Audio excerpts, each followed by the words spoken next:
Okay, in this video here, we're going to be installing the upper chain guard, installing the gas tank, with the fender and everything. We went over that last video here. Just to recap real quick, last couple of videos we did a video on how to mount or how to assemble all of this, the gas tank, fender, all that, installing the rear wheel, and doing all the correct spacing and sizing the chain. We covered all that here in the last two videos, I believe it was.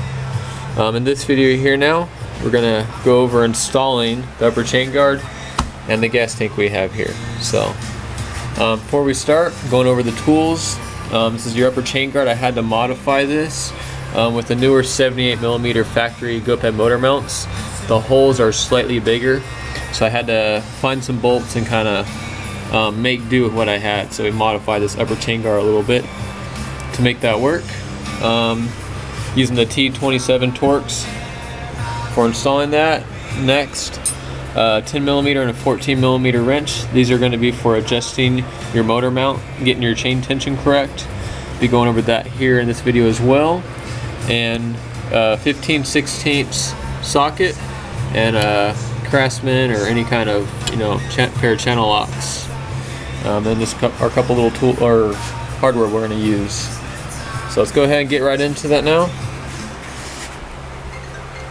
Just a second.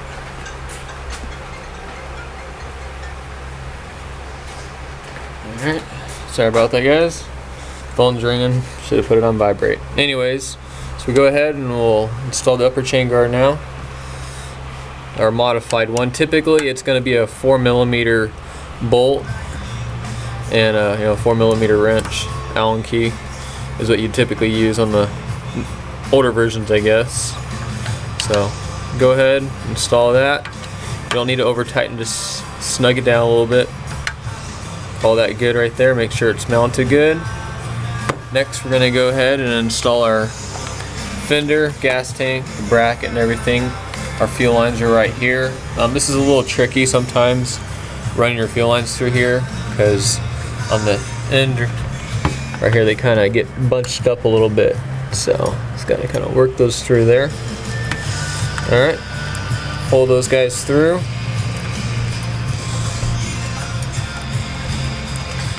And we've got those pulled through right here. If you look here on the fender, the lines are going through it. We're going to slide the fender over the slide tube here.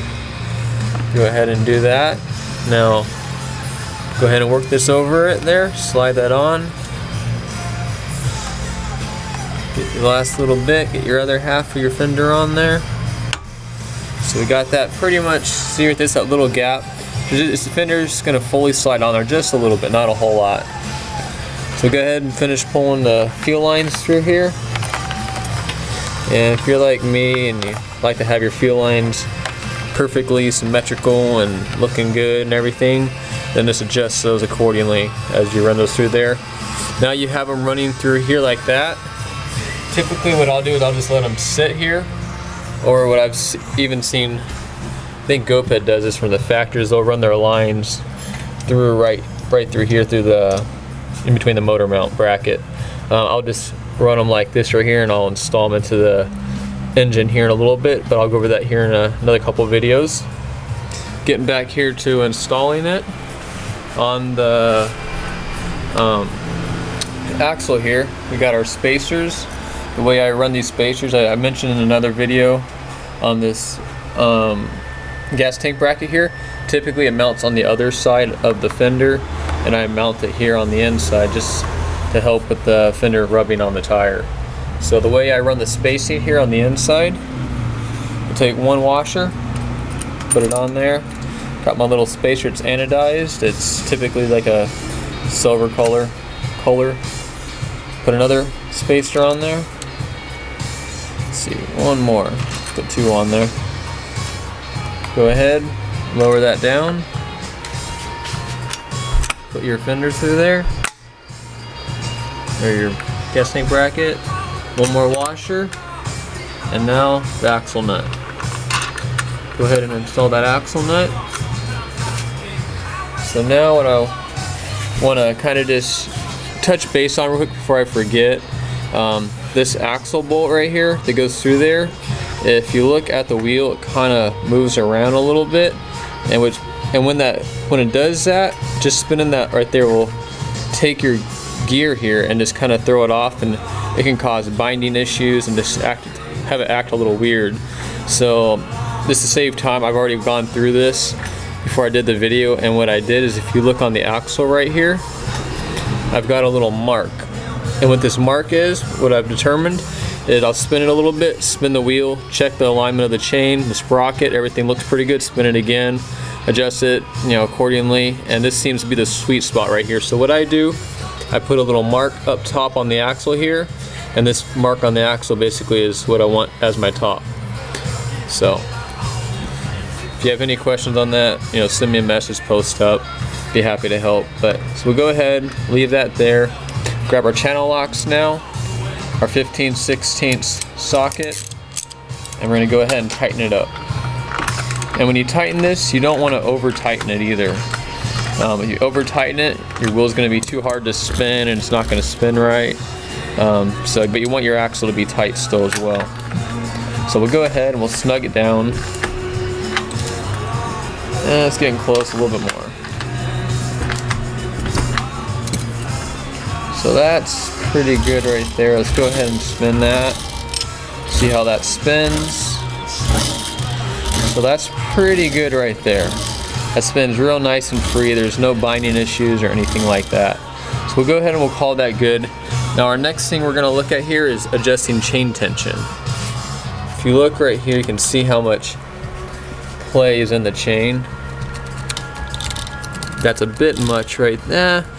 That's probably not too terribly bad, but it's just like a bicycle. Sometimes it's going to have tight and loose spots. You just kind of have to deal with it.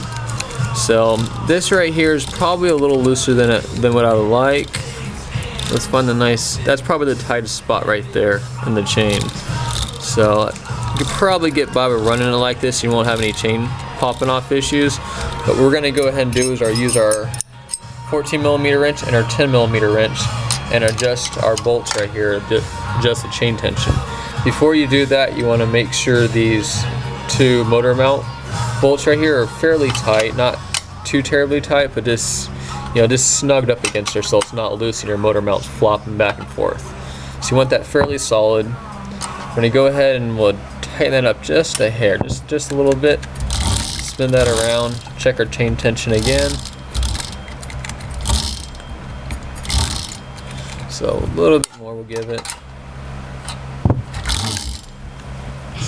And this is a brand new chain, brand new gears and everything, so what you're going to notice is after you get everything set up, your chain is going to stretch as it wears in. Your sprockets are going to wear a little bit, so after you ride 5-10 miles, come back, check it and adjust it accordingly.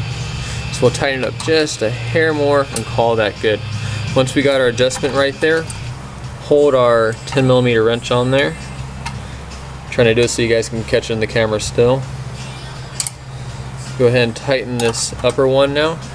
Keeping this wrench where it is, don't move this wrench at all, the 10mm, leave that there on there. You're just moving the 14 and tightening that up. So just a little bit. So we'll tighten that up so this bolt doesn't come loose now. If you don't tighten it, it's going to come loose. Your chain's going to get loose and then it's going to fall down on you. So what I typically do, if it's a new sprocket, new chain and everything like that, I'll make it a little tighter than probably what it should be, because it's going to wear in, and that just kind of saves me the headache of having to come back and adjust it every 5-10 miles and check it. So we'll go ahead and leave it like that. Now we're going to go ahead and tighten down our motor mount, our 7-8mm motor mount. Just do our final tighten on that. So we already had them snugged up lightly just to keep the motor mount tight. Go ahead and tighten these guys down. So we'll call that good. Flip it over to our 6-point. Give it one last good little tug. Pull that off. And one more. Alright, call that good now. Now one thing I want to mention, typically you're going to want to install your motor before you even attach your fender and everything here, but the reason why I'm not doing that in this video is because I'm going to be doing a rear brake setup on here, and I would like to kind of keep the motor and everything out of the way to show you guys. It's a lot easier, you know, get a better view of it here in the video. So I'm gonna go over installing the motor here too a little later on in the videos. But for now, that's basically how you're gonna set up all your chain tension on there, mounting up your gas tank, and running your lines through there. So if you guys have any questions on this video, you know, be sure to shoot me a message, post up, and I'll be happy to help where I can. All right, thanks for watching.